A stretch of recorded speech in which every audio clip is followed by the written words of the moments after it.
اعوذ باللہ من الشیطان الرجیم بسم اللہ الرحمن الرحیم یا ایہا الذین آمنوا لا تقولوا راعنا آمنت باللہ صدق اللہ المولانا العظیم وصدق رسولہ النبی الکریم وقال قال رسول اللہ صلی اللہ علیہ وسلم المرء مع من احب الحدیث او کما قال علیہ الصلاۃ والسلام ان اللہ وملائکتہ یصلون علی النبی یا ایہا الذین آمنوا صلوا علیہ وسلموا تسلیما اللہم صل علی سیدنا ومولانا محمد وعلیہ وعطرتہ بعد کل معلوم لک صلاة والسلام علیک یا سیدی یا رسول اللہ وعلی آلک واصحابک یا سیدی یا رحمت للعالمین۔ محترم و سامعینو، رمضان المبارک میاش روانه ده، ډیره بابا برکته او د انواراتو د تجلیاتو میاش ده. خو عزتمندو مسلمانانو، دا رمضان المبارک چې هم مونته دیته چې کم دا مقام کم فضیلت حاصل شوی دی، دا د امام الانبیاء د محمد عربی صلی الله علیه وسلم مبارک د خاطر ملاو شوی دی. یو حدیث کی راغلی دی لولاک لما خلقت الافلاک، علامہ علوسی رحمت اللہ علیہ تفسیر روح المانی کی دا حدیث را نقل کردی دی. یعنی پیغمبر علیہ السلام مبارک نوے پیدا، رب لا یزال جل والو شانہ بدا دنیا اسمکی اسمانو نوے پیدا کردی. نو محترم و سامعین و حضرات دحنتی دا پیغمبر علیہ السلام پشان اقدس پانے امام جلال الدین سیوطی علیہ رحمت 500 کال وړاندې یو کتاب لیکل شرح صدور ورته وایي، هغې کې یو حکایت یو خوندور واقع را نقل کوي. موسی علی نبی علیہ السلام په دور کې یو ډیر نافرمانه یعنی یو کسو چې کله وفات شو د الله د حکمونو تابعداري نه وکړي، نو د کلی علاقې د محلې خلکو راواغستو، یو کندې ته یو ډیران ته غزار کو. چې کله موسی علی نبی علیہ السلام د الله سره راز و نیاز کو، د الله سره ملاقات نصیب شو، رب لا یزال جل والو شانہ حضرت موسی علی نبی علیہ السلام ته وی چې لاړ شه زما په دقه ولی الله باندې، په دې دوست باندې، زما په دې محبوب باندې جنازه وکا، یعنی مطلب جنازه به ادا کا. موسی علی نبی علیہ السلام هم یو جلالی پیغمبر و رب ته وی چې زما د قستا ټول عمر ستا د حکمونو تابعداري نه ده کړې، ستا د اوامرو خیال نه دی ساتلی، زه څنګه په هغه باندې جنازه وکم او زما د قوم خلکو ډیران ته کندې ته گزار کړی دی.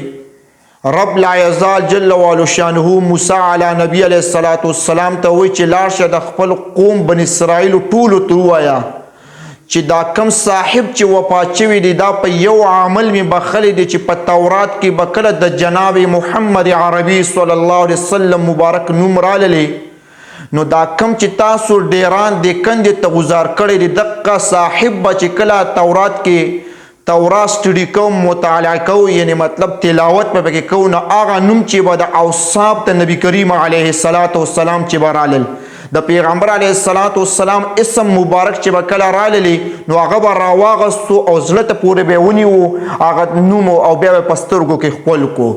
نو الله موسی علیہ السلام ته وی چې قوم ټول خلکو ته وی چې په دې عمل باندې زه د دنه راضي شوی ما، او په دې عمل باندې زه د دنه یعنی مطلب خوشاله شوی ما. د قوم ټول بن اسرائیل ته وی چې د دې جنازه کې څوک شریک شو، ټولو ته مغفرت یعنی مطلب کامل مغفرت نصیب کړی دی. نو محترم السامعین و حضرات، دا د رسول الله صلی الله علیه وسلم مبارکه د تعظیم قدر دی. ذکر قرآن کریم کے رب ذوالجلال فرمائے چې یا ایها الذین آمنوا لا تقولوا راعنا، اے د ایمان خواندانو تاسو لفظ د راعنا ما استعمالوي. مختلف مفسرینو دلته وضاحت کړي چې لفظ د راعنا ځکه منی شو چې د پیغمبر علیه السلام په شان کې ګستاخی پرته وه، لہذا د دې آیات نه او د واقع نه منتدا سبق منتدا نصیحت حاصلی کی چې د پیغمبر علیه الصلاۃ والسلام سره مینا محبت کو الله تبارک وتعالى جل وعلا شانه به زموږ دنیا او آخرت خسته کی. واخر دعوانا الحمد لله رب العالمین.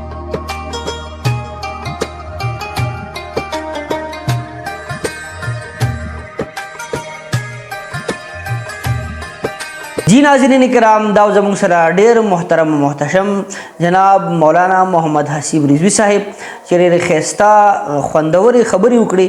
پروګرام کې موږ سره یو بل ملمو موجود دی، د دې ادارې متعلم دی جناب مولانا نور البصر چشتی صابری صاحب. راځئ چې د هغوی نه یو بهترین کلام سماعت کړو.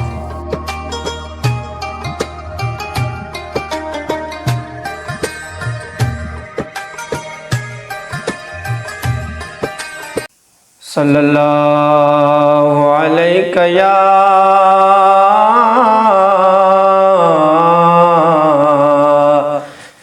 رسول اللہ وسلم علیک یا حبیب اللہ. زړه کې مې اوسېږي، زړه کې مې اوسېږي، کلي د جانان ډېر راته یادېږي، کلي د جانان الله ډېر راته یادېږي، کلي د جانان.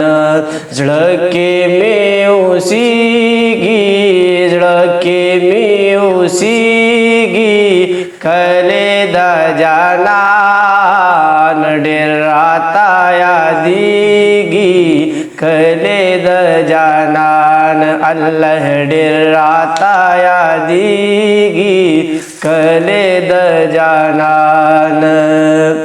ښکلې مدینه دا سترګې پرې یخېږي، څومره بختور دي هلته چې اوسېږي، څومره بختور دي هلته چې اوسېږي، هلته چې اوسېږي. لمر غوندې ځلېږي، لمر غوندې ځلېږي، کلي د جانان ډېر راته یادېږي، کلي د جانان الله ډېر راته یادېږي، کلي د جانان. خیال کې د کعبې نه کړمه طوافونه، ودرېږم مسود ته وکړم سلامونه، ودرېږم مسود ته وکړم سلامونه، وکړم سلامونه. سترګو کې غړېږي، سترګو کې غړېږي، کلي د جانان ډېر راته یادېږي، کلي د جانان الله ډېر راته یادېږي، کلي د جانان.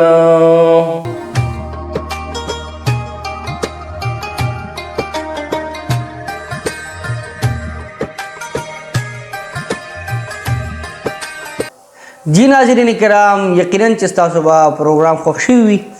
د روان بل پروګرام دپاره ما کوربه صاحبزاده محمد جنید قادري له راکړي اجازت. د الله په امان.